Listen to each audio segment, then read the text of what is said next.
Let's discuss about new year.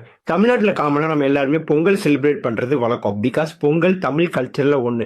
But why celebrate new year? ஏன்னா புது வருஷம் பிறக்குது அதனால. அப்படி பார்த்தோம்னா தமிழ் நியூ இயருமே கொண்டாடி தானே ஆகணும். சரி, ஓகே, ஏன் எதுக்குன்னே தெரியாமல் நம்ம எல்லாருமே செலிப்ரேட் பண்ணிட்டு இருக்கோம். அதெல்லாம் விட்டுறலாம். அதுலேயுமே ஒரு நல்ல விஷயம் நியூ இயர் ரெசல்யூஷன். ஒவ்வொரு புது வருஷமும் ஏதாச்சும் ஒரு ரெசல்யூஷன் எடுத்து அதை நம்ம ஃபாலோ பண்ணோம்னா நம்ம லைஃப்ல ஏதாச்சும் ஒரு நல்ல விஷயத்த மாத்திரலாம் அப்படிங்கிறது நம்ம எல்லாருக்குமே ஒரு ஆசையா இருக்கும். That's really appreciated one. But 1 or 3 days follow பண்ணிட்டு அதை நம்ம எல்லாருமே விட்டுடுறோம். இதை பார்க்கறதுக்கு எப்படி இருக்கு தெரியுமா? படி ஏறி மாடிக்கு போய் மாடியை பார்க்கணும்னு ஆசைப்பட்டுட்டு முதல் படி ஏறிட்டு இதுவே போதுண்டா அப்படின்னு சொல்லிட்டு கீழே இறங்குற மாதிரி இருக்கு. அப்படியே கஷ்டப்பட்டு மேலே ஏறி போனாங்கன்னா இந்த மாடி எவ்வளவு அழகா இருக்கு அப்படிங்கிறது நமக்கு தெரியும். இதுக்கு தமிழ்ல ஒரு அழகான ஒரு பழமொழி இருக்கு, செய்வதை தெரிந்துச்சு.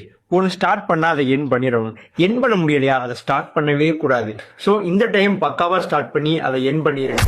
அண்ட் இந்த வருஷம் உங்களோட நியூ இயர் ரெசல்யூஷன் என்ன அப்படிங்கிறத கீழே கமெண்ட்ல சொன்னா நானும் தெரிஞ்சுக்கிறேன். And every year new year resolution எடுத்து அதை ஃபாலோ பண்ணாமல் இருக்கக்கூடிய உங்களோட ஃப்ரெண்ட்ஸுக்கு இந்த ரீலை ஷேர் பண்ணுங்க.